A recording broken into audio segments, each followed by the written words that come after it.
Hey, welcome back or to the channel, whichever the case may be. Today we're going to talk about four Hammer films that were filmed at roughly the same time, at the same studio, and basically on the same set.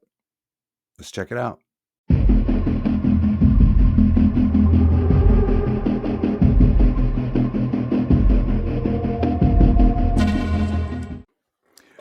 All right, welcome back. Hope you're having a great day. Like I said, we're going to talk about these four Hammer films today that were filmed at one right after the other at Bray Studios at the same studio and basically on the same sets. They have four stages there at Bray that they recorded at, and then uh, exterior work, and then Oakley Court for some of the exteriors and outside shots and stuff like that. I know that Oakley Court burnt down in the Reptile, and I believe Plague of the Zombies too.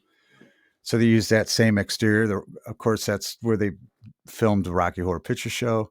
But Scream Factory is the one that's putting these four out that we're talking about today. Also, Warner Brothers. So one of the ones, the one that's I think the first one in the series that we're going to talk about, the Prince of Darkness, Dracula, Prince of Darkness, is the third in the set. Warner Brothers put this one out in a British Film Institute 2007 restoration of the horror of Dracula or Dracula. This is with the NECA figures that are brand new of Christopher Lee and Peter Cushing are from the horror of Dracula. And then, of course, Indicator's putting out, they've always put out great stuff. I'm always happy with their product restorations or just great extras that they put out. And then, of course, Scream Factory's doing the same here. So, yeah, the first one is Dracula, Prince of Darkness. These were all filmed in the 60s. And they they were basically, I think, billing Dracula and Plague of the Zombies maybe together. They sold to one film studio, and these two. Uh, these these are going to get. It's going to be hard to because they're very similar. They're filmed on the same set, but these two they didn't put together too often. I don't think that the Plague of the Zombies and the Reptile, because they look very, very similar. The sets, Plague of the Zombies, of course. One of the sets was like a dungeon that they were working at. Working these zombies were down there working like in a salt mine or digging. That was also the same. The place that they did the reptile where she was down there by the warm baths, sleeping for a season and shedding her skin. So yeah, so that's interesting that all these they had to be careful because these two definitely was very obvious that it was done on the same set. But so yeah, so you have Dracula, Prince of Darkness. Like I said, this was the third installment in the Dracula series. And this one stars Christopher Lee. The first Dracula that I showed you there stars Christopher Lee.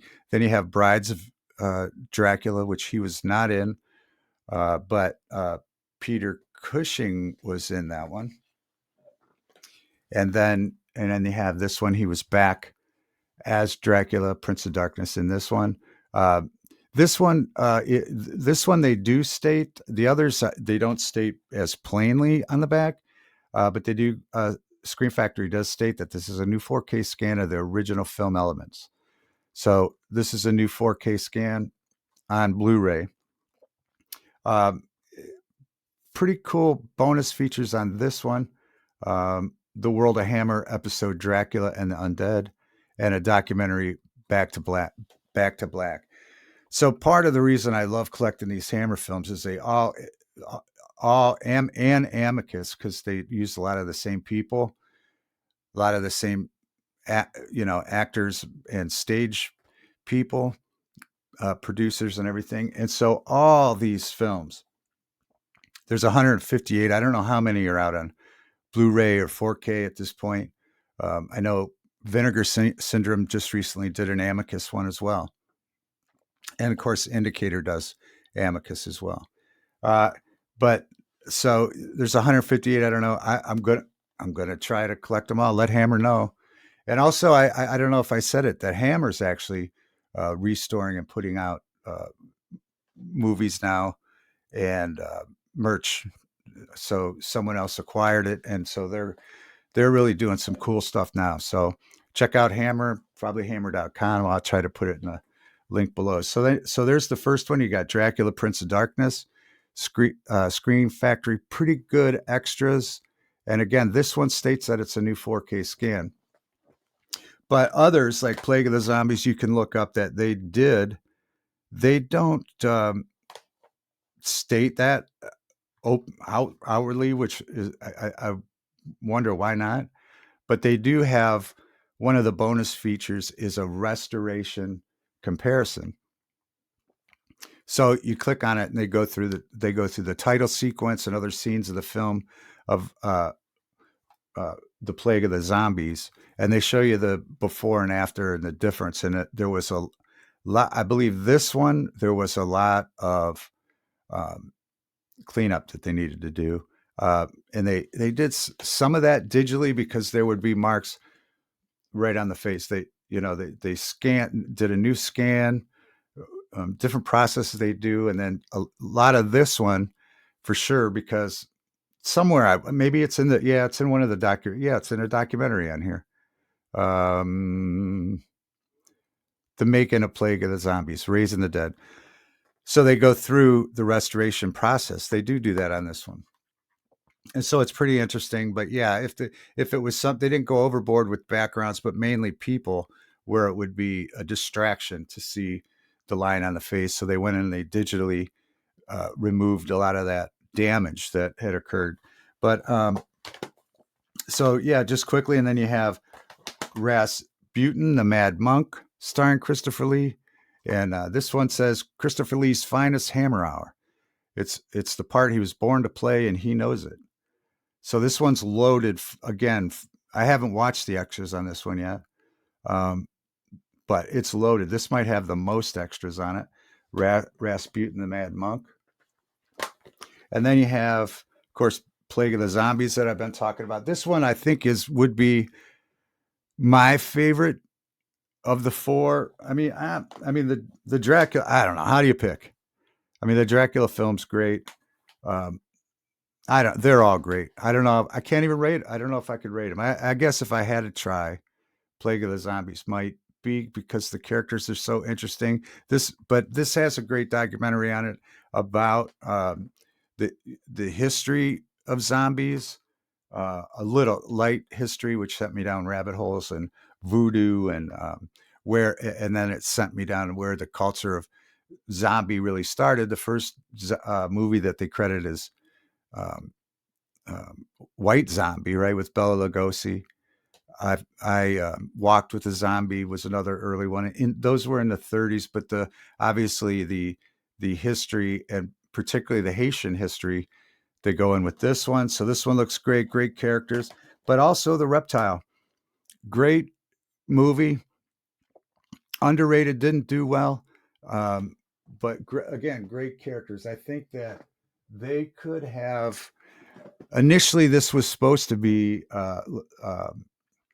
Curse of the Reptile, I think, and so there would have been a whole reptile pack and lots of monsters, but they didn't have a huge budget, and they were waiting on these films to finish up. So by the time they got to the Reptile, the actress didn't like the makeup, but there's lots of great documentaries on this disc, and that's what's great about, again, to reiterate, all these Hammer films, the extras that Scream Factory, Indicator, and probably now Hammer themselves all go hand in hand with all the Hammer films.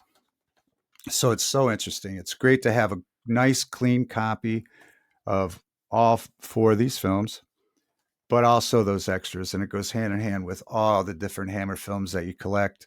And it's got such great history. Um, just going through with some of the set designers and producers on where they didn't film at night a lot. some of the, documentaries, you'll hear how they did the day to night scenes, and then you go back and you look and you can tell obviously they're filming in the day, but they're trying to use filters or manipulate the light source so it looks like night because no one wanted to film at night, apparently. So their choices were always, inside, or if it was bad weather out, or outside if it was daylight. So they had to do these day to night scenes. So, but yeah, all these are really great. I think that, they stuck with the Dracula and Frankenstein because that was very popular. And unfortunately, I think that these three films didn't get a big shot, because they weren't the real sellable. They were original characters, they were original films, original stories. Although uh, someone argues that Plague of the Zombies could have been a Dracula movie, that they have all the same characters.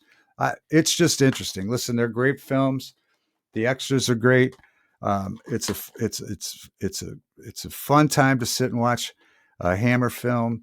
It's like comfort food. You can put it on in the background or really pay attention. But either way, they're just fun. Great characters they developed in these four films that they did all at the same time period. Great looking sets, though, really great looking sets, and they really look phenomenal. So I can't stress these Hammer films by these different companies, the Scream Factory, Indicator, Hammer, and others. Do yourself a favor, check out Plague of the Zombies, Dracula, Prince of Darkness, Rasputin the Mad Monk, and The Reptile. I think you'll enjoy it, and you love Hammer. If you love Hammer films, you can't go wrong. The restorations do look great on these. All right. Well, if you like that content, please consider subscribing and hitting the thumbs up. If you've been here before, welcome back. If you haven't, it's first time, welcome. I appreciate you spending a little time with me. Tell me what Hammer films you've collected, or which ones you think they will do 4Ks on, or what's your favorite Hammer films, or Amicus. Let me know, and we'll catch you next time on Severely Cinematic.